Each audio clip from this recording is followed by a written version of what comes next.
네, 비블리아의 이익상입니다. 네, 안녕하세요. 대타 이지은입니다. 네, 연이어하는 녹화하는 방송입니다. 그래서 옷이 바뀌지 않았어요. 사람도 바뀌지 않았고요. 네, 죄송합니다. 왜요? 사람이 바뀌지 않아서 사람이 좀 바뀌어줘야 되는데. 무슨 말씀을요? 지난주에 들었는데 반응이 좋아요. 그럴 리가요. 그렇죠. 방금 녹음했는데 방송을 알 리가 없죠. 거짓말을 그렇게 너무 천연덕스럽게 하시네요. 오늘 입다이 이야기 우리 나가보도록 하겠습니다. 네, 입다이 이야기는 아마 사람들이 한 번쯤은 읽어보았을 입다이 이야기 앞부분은 잘 몰라도 뒷부분은 또 많이 알고 있을 것 같아요. 그렇죠. 그렇죠. 뒷부분은 알죠. 입다 이야기 앞에부터 우리 한번 차근차근 한번 나가보도록 하겠습니다. 일단 입다 이야기를 시작하면서 이스라엘 자손들이 여호와의 목전에 다시 악을 행하여 그다음에 신들의 이름이 쭉 나오기 시작합니다. 뭐 바알들과 아스다롯과 아람의 신들과 시돈의 신들과 암몬 자손의 신들과 블레셋 사람들의 신들을 막 이렇게 섬겼다. 뭐 이런 이야기들이 앞에 나오면서 다른 사사들과는 달리 신들의 이야기 그리고 많은 신들을 이제 구체적으로 이야기를 하고 있어요. 뭐 예를 들자면 모압과 암몬의 신들 같은 경우에는 뭐 고고학적으로도 그모스라고 우리가 알고 있고요. 그 다음에 아람의 신들을 하면은 몰록 내지는 몰렉이라고 우리가 알고 있고요. 또 바알들, 아스타롯들 그리고 시돈의 신들은 이제 주로 이제 에슈문이라고 하는 신도 있고요. 그 다음에 블레셋 사람들의 신은 뭐 다곤이라고 하는 신도 있고요. 엄청나게 많은 신들이 있는데 이 많은 신들을 이스라엘 사람들이 섬기던 시대가 바로 입다의 시대였다라고 이야기를 하면서 이 사사기를 기록한 역사가가 구체적으로 아주 고발을 하고 있죠. 네, 입다가 사사하기도 힘들었을 것 같아요. 이런 시대에 입다도 참 힘들었을 것 같다. 그런데 사실 이거는 당시 그냥 그 시대의 사람들이 이렇게 많은 신들을 섬겼다라는 것을 고발하는 이야기이기도 하지만 한편으로는 이러한 고발이 레위 사람들에 대한 고발일 수도 있어요. 왜냐하면 이렇게 많은 신들을 섬겼을 때 가장 이득을 보는 사람이 누구인가를 우리가 확인을 해봐야 돼요. 가장 이득을 보는 사람은 레위인과 제사장들. 왜요? 다른 신들인데? 그 사람들 다른 신들을 섬길 때에도 나름대로 그 신들에게 제물을 바쳐야겠죠. 그 일을 레위 사람들이 한다고요? 그렇죠. 말도 안 돼. 진짜. 말도 안 되지만 그랬다니까. 아니 거기 가서 그 신들한테 하려면 그쪽 사람들이랑 해야지. 그거를 레위 사람들이 하면 되겠어요? 설마 그러진 않았겠지. 아니 그럼 아람 신들을 섬기기 위해서 아람을 가겠어요? 블레셋 신을 섬기기 위해서 블레셋을 가겠어요? 근데 외국인이 있을 수도 있으니까. 왔을 수도 있으니까. 외국인 그럼. 신관이 와서. 그럼요. 그건 고대 이게 그 사회에 보면은요. 제단 주변에 항상 그리고 하나님의 성전이라고 불리는 곳에서도 항상 우상들이 함께 나왔어요. 너무 슬프다. 근데 너무 충격적이에요. 뭐 이게 참 어쩔 수 없는 사사들의 시대였던 것 같아요. 사사들의 시대에 레위인들이나 제사장들이 더 많은 돈을 벌기 위해서 가장 중요한 방법 그리고 더 많은 어떤 경제적인 재화를 획득하기 위한 가장 좋은 방법이라는 표현보다는 가장 익숙한 방법은 제의를 드리는 거죠.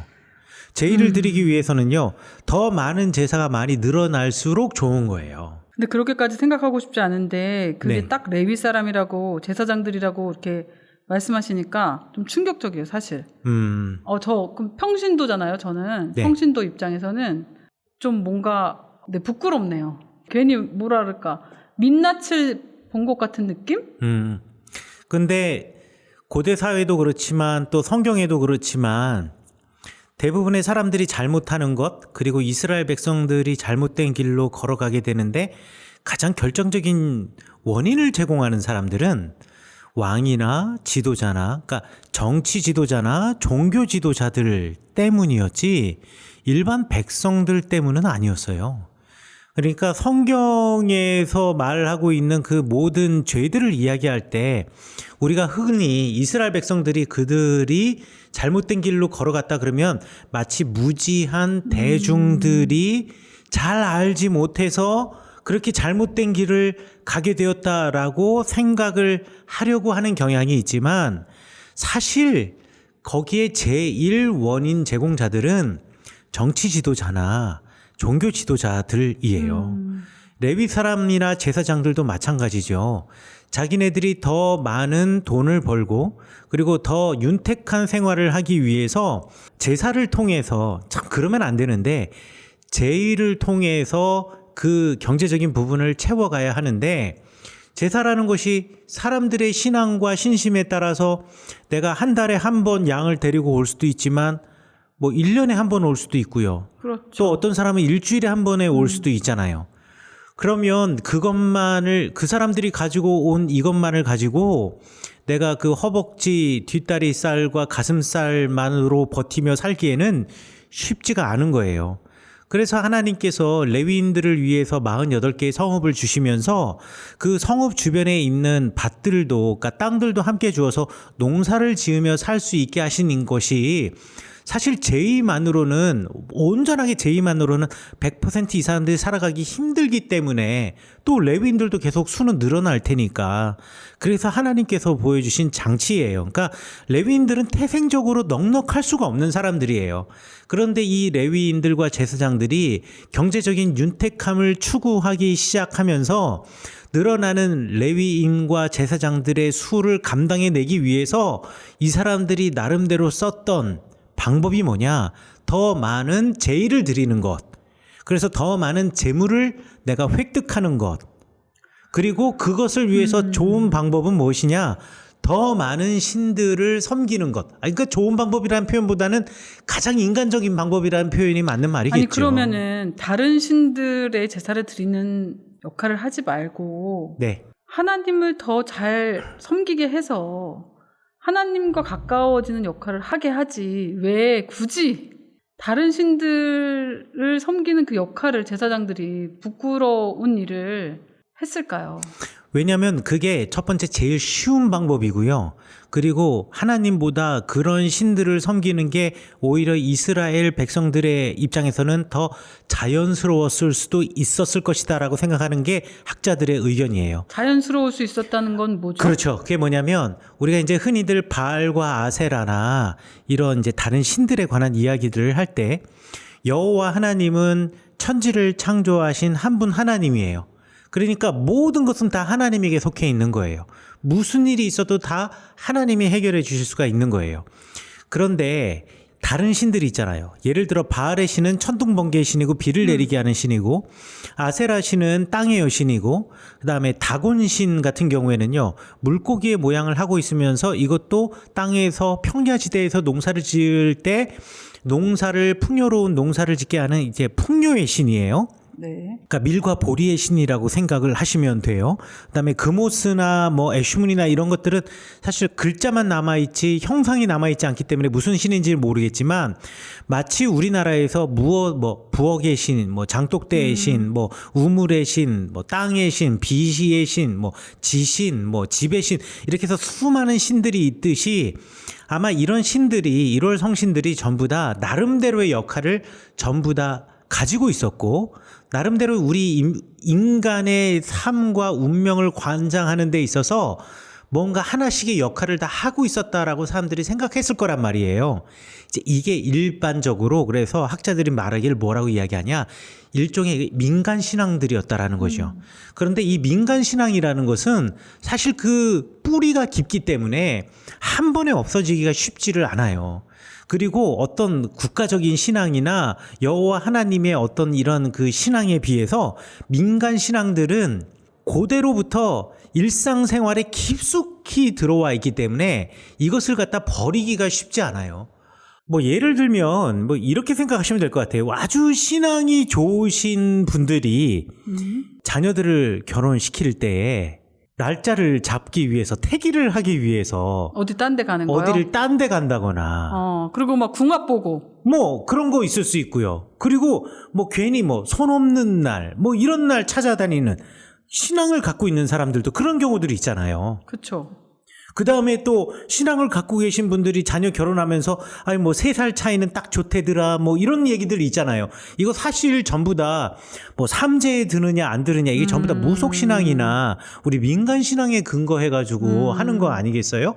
그리고 우리 기독교인들도 사실 미신과 같이 이렇게 민간 신앙적인 요소를 가지고 있는 어떤 이런 것들 여러분들 아마 생각해 보시면 하나 둘씩 있을지도 몰라요. 여러분들이 하고 있는 것 중에 민간 신앙의 영역에서 이러한 신들을 섬기는 게 너무나 이스라엘 백성들에게 자연스러운 일이었을 수 있었다라는 거예요. 그 민간 신앙의 영역을 레위인과 제사장들이 이용하는 거죠. 너무 나쁘네. 너무 나쁜 거죠. 그게 그런데 이 제사장들의 입장에서는 본인들이 돌릴 수 있는 머리가 그쪽이 제일 빠르거든. 아니 가르쳐야지. 왜냐면 우리도 지금 이야기하면서 새롭게 막 마치 새로운 것처럼 얘기하는데 차를 샀을 때 차 사고 안 나게 해달라고 목사님 기도해 주세요. 그게 민간 신앙이나 나쁘게 생각하지 않고 정말 그분의 믿음이 목사님이 기도해 주시면 사고가 안 날 거라는 그런 믿음이 있을 수도 있잖아요. 순수하게. 나쁘게 생각하지만 말고. 그렇죠. 근데 그렇게 됐을 때 그러면 목사님이 그 분에게 사실 이것은 제가 기도는 해드리지만 뭐 이러면서 설명해드릴 수도 있고. 그럴 수 있을 것 같아요. 그분의 의도가 정말 순수하다면 그냥 기도해드리고 뭐 이렇게 설명해드리고 그런 걸로 끝나지만 순수하지 않게 그분의 어떤 평상시의 생활을 보면 또 이게 조금 더 좀 아니다 싶을 때는 이건 좀 아닌 것 같습니다라고 말해서 아니다라는 말은 못 좀 하죠. 하기 힘들지 좀. 그렇죠? 말도 안 되지. 그러면 그러네요. 성도님들이 교회 안 나오십니다. 그러네요. 그런 말 하지 마. 그렇게 가르쳐 주는 역할을 하면 참 좋을 텐데 그게 꼭 뭐 아니에요 이렇게보다는 이거를 갖고 예배드리기보다는 그냥 하나님께 감사하는 뭐 그런 쪽으로 이렇게 이끌어갈 수도 있잖아요. 그게 한 그렇죠. 번에 예스와 그거는 노가 아니라. 지혜롭게 할 수가 있는 거죠. 근데 그거를 이용해가지고 설마 레위인들이 그랬다는 거지. 레위인들이. 내 지금 과거와 현재를 막 왔다 갔다 해가지고 내가 지금 헷갈려. 왜냐면은 목사님은 내 얘기를 새겨 듣지 않아 평상시에도. 목사님들은 그런 분들이 안 목사님들을 계시지만. 얘기하는 게 아니에요. 그렇죠. 지금 레위인들이 목사님들은 얘기하는 그렇지 거지. 않은데 레위인들이 지금 그렇다. 그러니까 정확하게 이렇게 신이 얘기해주세요. 이렇게 많이 나오지 이렇게. 정말 열거를 막 하잖아요. 이런 신들에 대해서. 그러니까 이 시대에 사실 레위인들이나 제사장들이 백성들을 이렇게 이끌고 가고 있다라는 것을 사실 사사기를 기록한 역사가는 이야기를 하고 싶은 거예요. 그렇죠. 그래서 이 사람들이 결국 외세에 의해서 7절에 보면 여호와께서 이스라엘에게 진노하사 블레셋 사람들의 손과 암몬 자손의 손에 그들을 파심해라고 이야기를 하는데 이렇게 외세에 의해서 고난을 받을 때 그때 가서 이제 그때 가면 또 하나님을 찾아요. 그러니까 이 사람들이 하나님에 대해서 전혀 완전히 잃어버렸다라는 것이 아니라 민간 신앙과 하나님의 신앙이 막 서로 짬뽕이 되어 있었다. 짬뽕 됐다기보다는 내가 가장 필요한 순간에 이런 표현을 다르게 고급스러운 표현이 생각이 안 났는데. 엘레강스에 정말 큰일 났네요. 뭐라고 하고 싶은데. 이건 막 짜잔 이거 넣고 나와야 되는 거 아니야? 지가 필요한 순간에 땡기는 거지. 그런 거잖아. 우리 고품격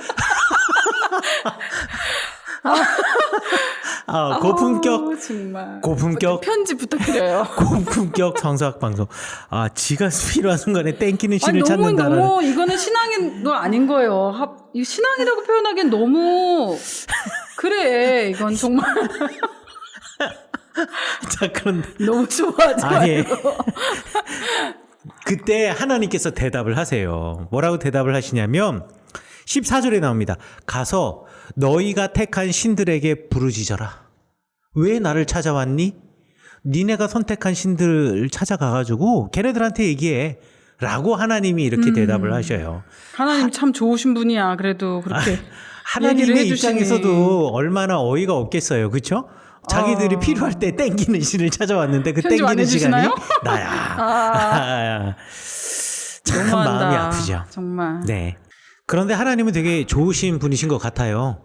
그럼에도 불구하고 이스라엘 백성들이 찾아와서 하나님께 매달리니까 그들 가운데서 그러면 이방신들 이제 제하여 버리고 너희들이 가지고 있었던 어떤 그 민간 신앙적인 요소들 그리고 미신과 같은 거 그거를 지금 나의 것과 착각하고 있는 것들 이런 것들 전부 다 제하여 버리고 나만을 섬겨라 라고 말씀해 주시고 또 이스라엘 백성들이 그렇게 하겠습니다 라고 하니까 곧 사사를 선택할 수 있게 해주시고 사사를 보내주시고 그리고 이스라엘을 구원하는 새로운 역사를 이렇게 만들어 가시는 걸 보면 하나님은 정말 마음이 좋으신 분이 아니었던가라고 생각해 봅니다. 비블리아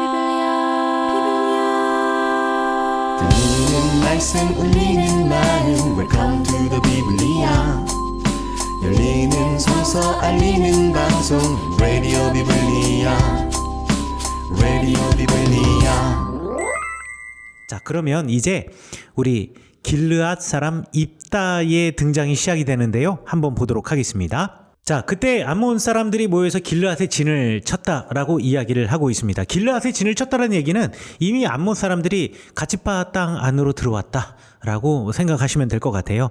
그래가지고 이스라엘 자손들도 모여서 미스바에다 진을 치고서는 이제 그 암몬 사람들과 싸워야 하는데 자, 누가 그 앞서 나아가겠느냐라는 이야기를 하게 됩니다.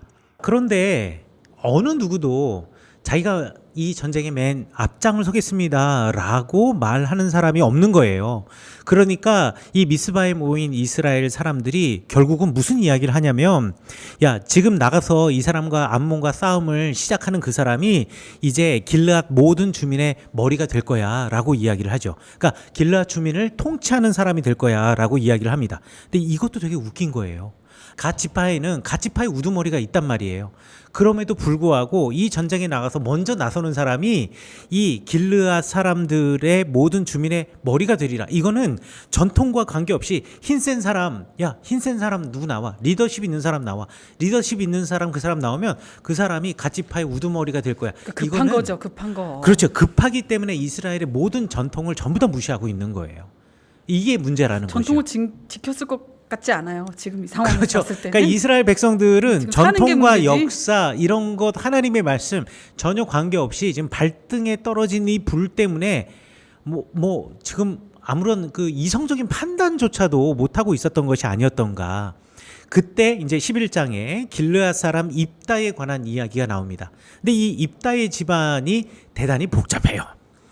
우리 11장에 보면 길르앗 사람 입다가 큰 용사였다라고 이야기하는데 기생이 길르앗에게서 낳은 아들이었다라고 이야기하고 2절에 보면 길르앗의 아내도 그의 아들들을 낳았다라고 이야기를 합니다. 이 얘기는 뭐냐면 길르앗에게는 아내도 있었지만 기생도 있었다라는 대단하네. 이야기죠. 그러니까 첩도 있었다는 얘기죠. 기생이 첩인가요? 뭐 첩인 거죠. 그럼 기생은 일반적인 첩이 아니라 기생이라는 또 어떤 특수한 직업이나 뭐 그런 걸 있지. 그렇죠. 있지 과거에는 않을까요? 그런 사람들이 있었습니다. 돈을 받고 이제 성관계를 하는 사람인 거죠. 그러니까 이런 사람들 사이에서 태어난 아이는 합법적인 아이라고 말할 수가 없는 거예요. 지난 시간에도 이야기를 했지만 내가 아내를 열어둘 수 있어요. 우리나라의 문화에서는 첫 번째 결혼한 사람은 본처이고 아내이고 두 번째 결혼한 사람은 첩이라고 생각을 하잖아요. 근데 과거의 이스라엘은 고대 사회에서는 첫 번째 결혼한 사람도 두 번째 결혼한 여인도 뭐 세 번째 네 번째가 되더라도 그렇죠. 합법적인 관계라고 한다면 다 아내가 되는 거예요. 아내를 열어둔 거죠. 그런데 특별히 성경에서 첩을 두었거나 내지는 기생의 아들이라는 표현 자체는 합법적인 결혼이 아니다라는 뜻이에요. 특별히 기생이라고 하는 것은 돈을 주고 성관계를 맺는 여인과의 관계 속에서 내가 기대하지 않은 아들이 태어난 것이 기대하지 않았는지 기대했는지는 모르죠. 너무 나가지 마시고 근데 낫다고 하세요. 그냥 네, 너무 뭐. 이렇게 포장하지 마시고. 하여가지 뭐 하여튼 기생이라는 표현이 뭐 히브리어를 직역하면 창녀입니다. 그러니까 창녀를 통해서 태어난 아들이다라고 네. 이야기를 하고 있어요.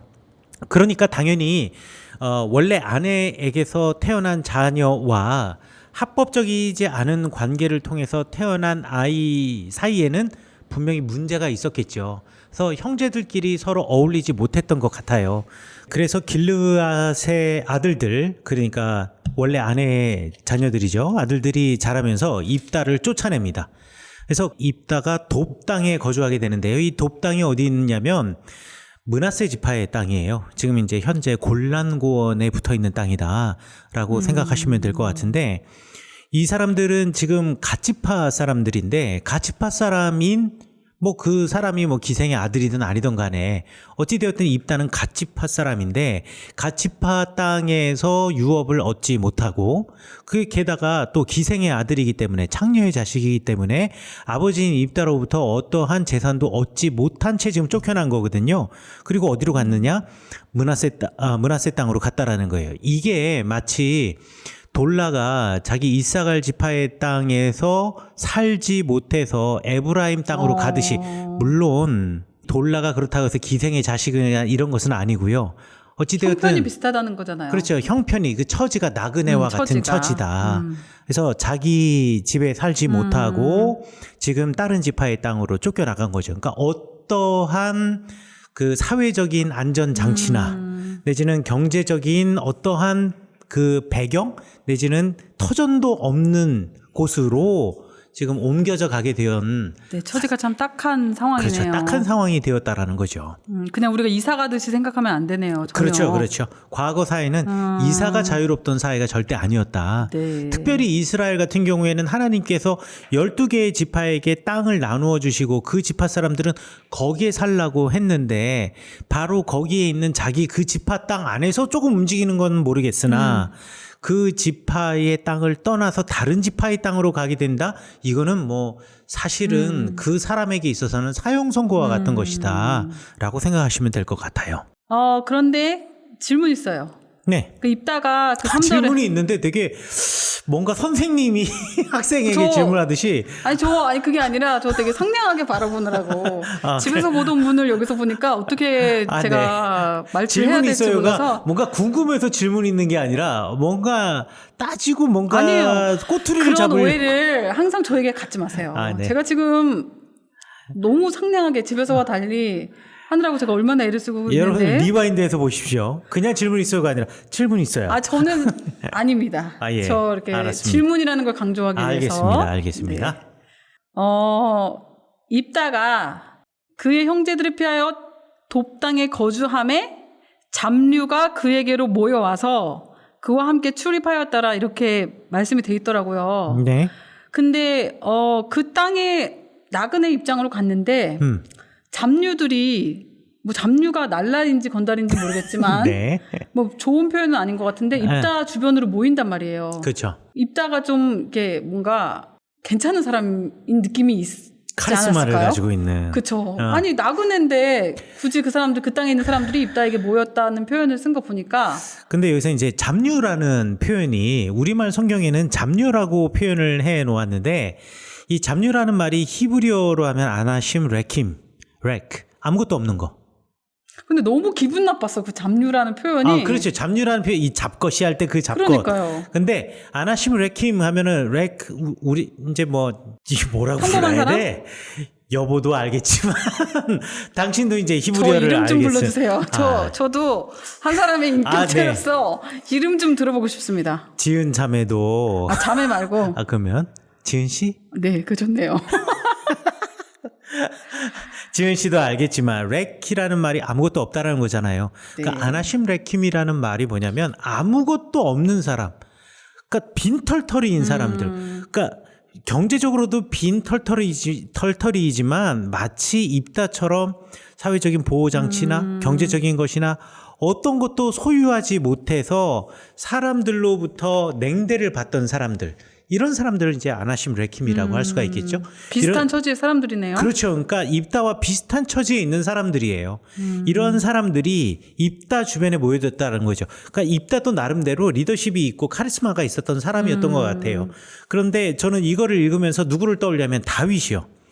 다윗이 사울을 피해서 도망갔을 때 유대 광야로 도망갔을 때 다윗 주변에 그런 사람들이 모여들어서 억울한 사람들이 모여들었잖아요. 수백 명의 사람들이. 그런 것처럼 입다가 지금 돕당에 갔을 때 그처럼 억울한 사람들, 아무것도 없는 사람들, 비슷한 처지에 있는 사람들이 입다 주변에 모였다라고 생각하시면 될 것 같아요. 역시 목사님 참 차원이 다르시게 목사님 다윗을 떠올리셨잖아요. 예. 저는 불안한데? 누구를 떠올렸냐면 불안해. 그 옛날 드라마 중에 제목이 맞는지 모르겠는데 그 왕초에 차인표가 왕초. 떠오르네요.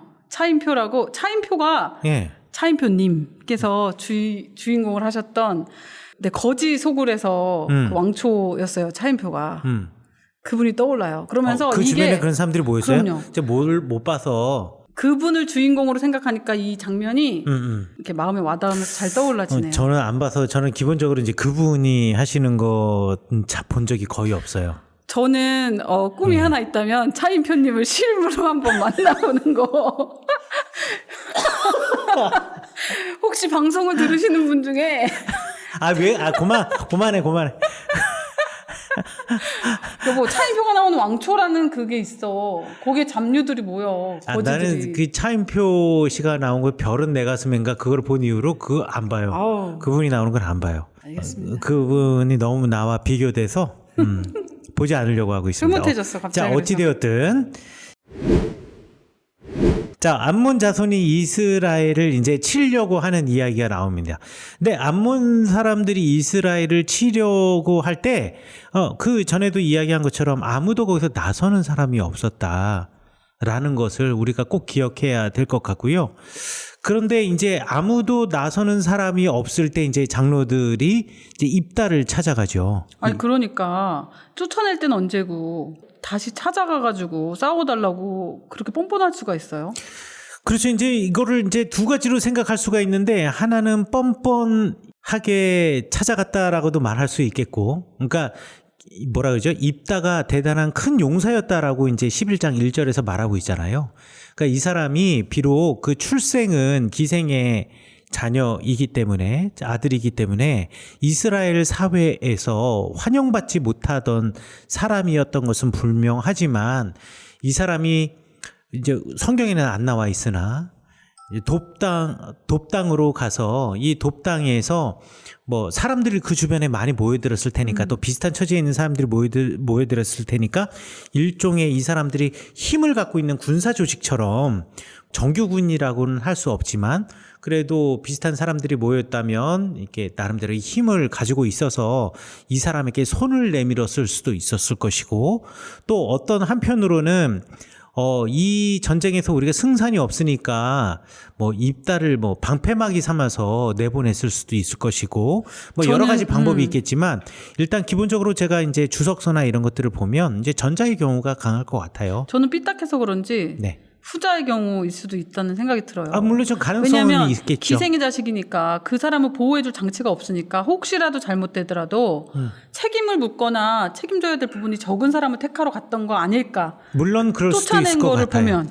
예, 물론 그럴 수도 있을 것 같아요. 그냥 제 생각이에요. 네네네. 근데 정말 그렇게 생각했던 사람이 있어요. 사람들이 있으니까, 뭐, 그거는 가능한 상상이다라고 저는 생각을 해요.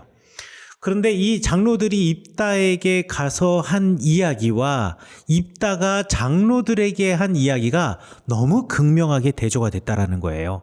8절에 보면 길르앗 장로들이 입다에게 가서 뭐라고 이야기하냐면, 자, 우리와 함께 가서 암몬 자손과 싸워달라라고 이야기하고, 그러면 당신이 우리 길르앗 모든 주민의 머리가 될 것이다. 그러니까 이 말은 두 가지죠. 하나, 다시 우리 길르앗 주민으로, 우리 갓지파로 내가 받아줄게.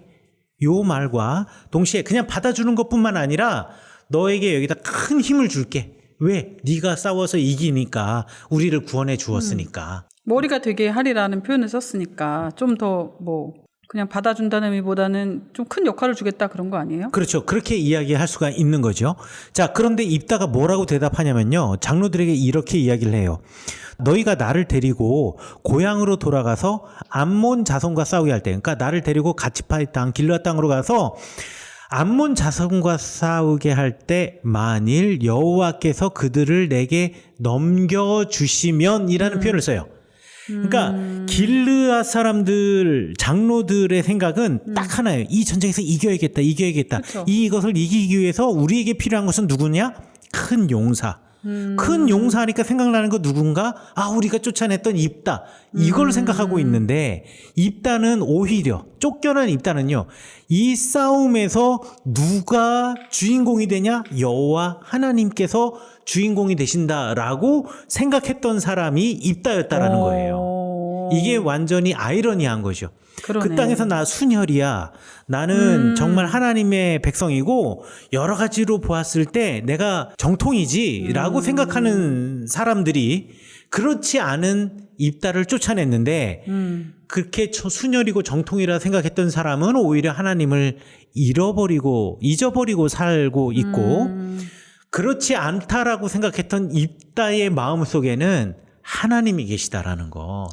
이게 정말 극명하게 비교가 된다라는 것을 우리가 꼭 기억해야 한다라는 거예요.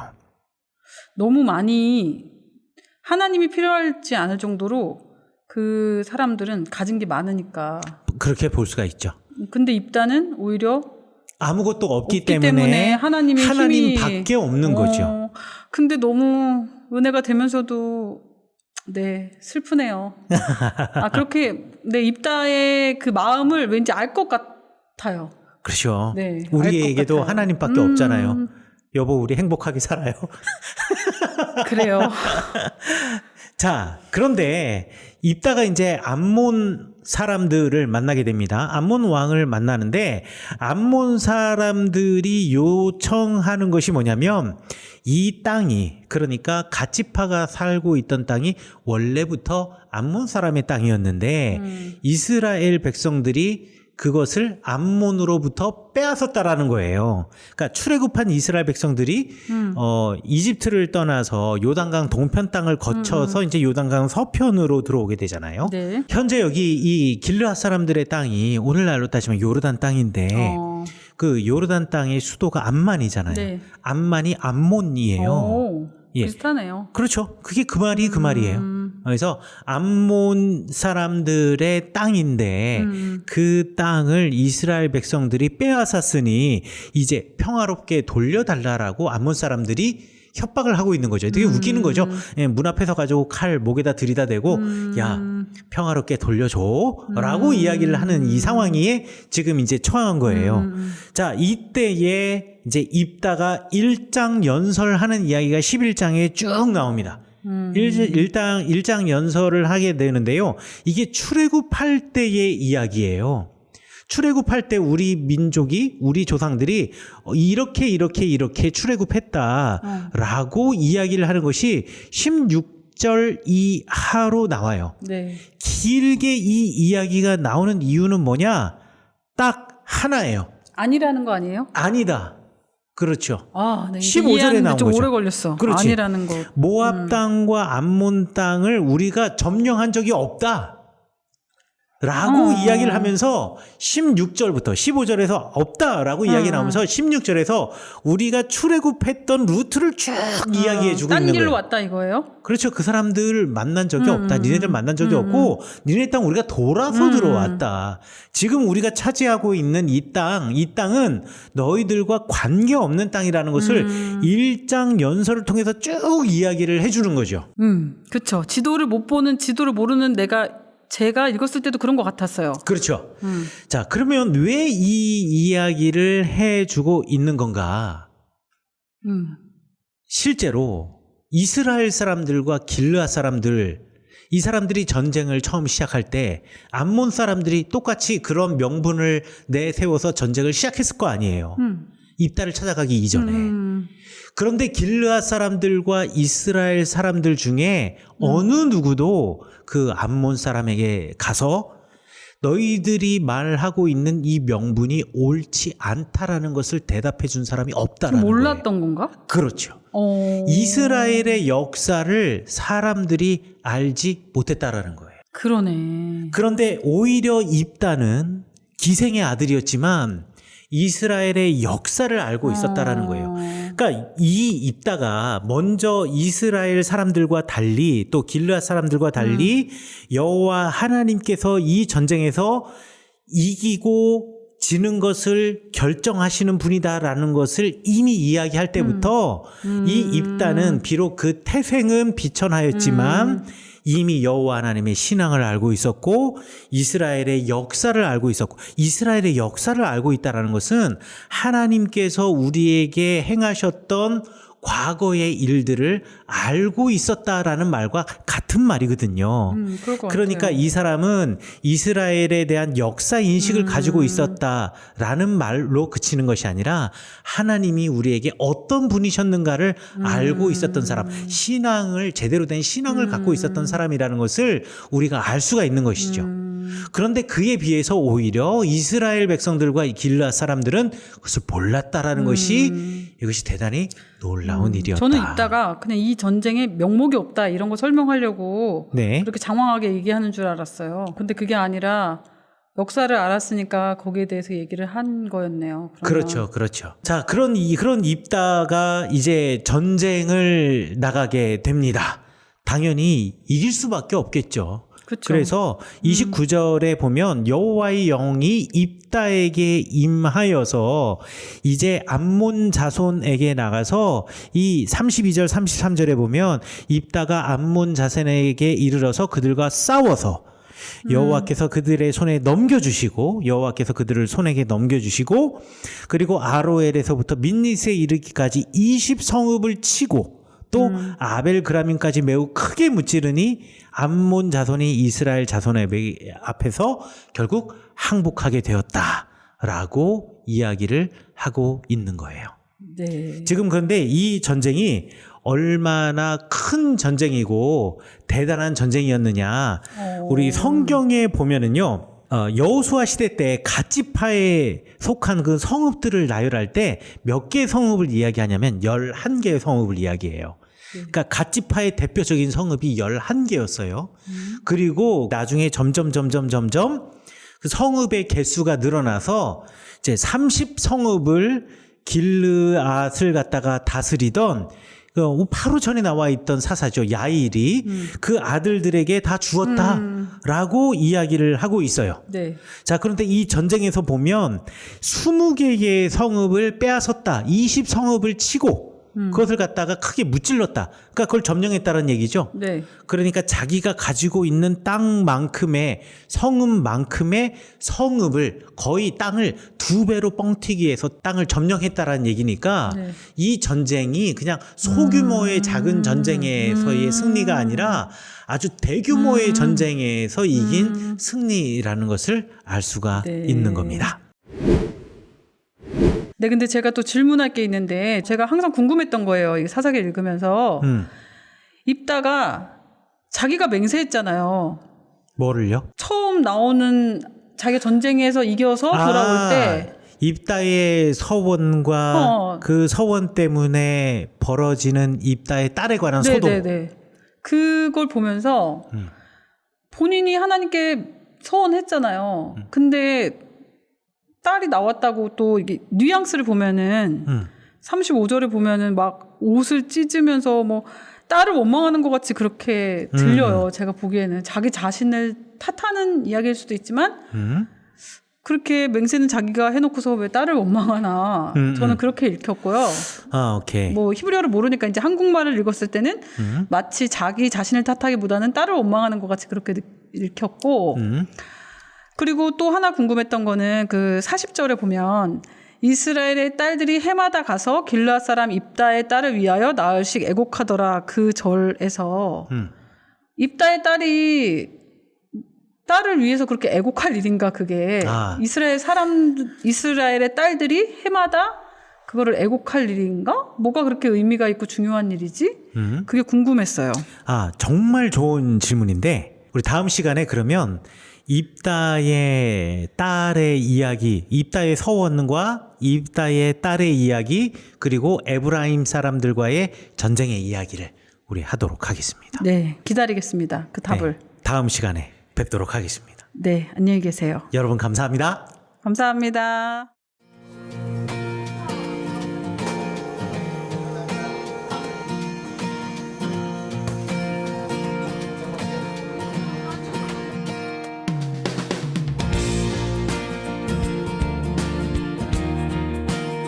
저희 병원은 21주년이 됐고요. 소아, 청소년, 성인을 전문적으로 치료하고 있는 재활 전문 병원입니다. 우선은 환자분들이 편안한 환경에서 마음 놓고 치료받을 수 있으면 좋겠습니다.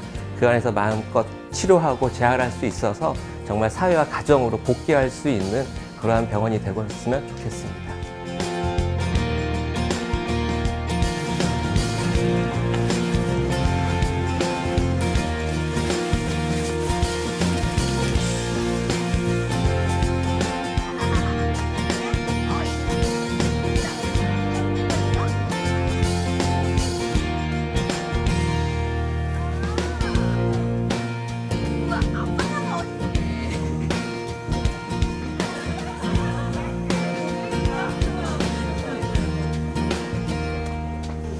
저희 아이는 이제 강직이 되게 심한 아이여가지고 이렇게 딱딱한 바닥에서 누워있는 것보다는 아무래도 이런 쿠션 같은데 누워있으면 그런 부분이 좀 줄어드는 부분도 있고 편해 하더라고요. 확실히 이제 그런 자극 같은 것도 푹 안기는 느낌이 있어서 그런 건지.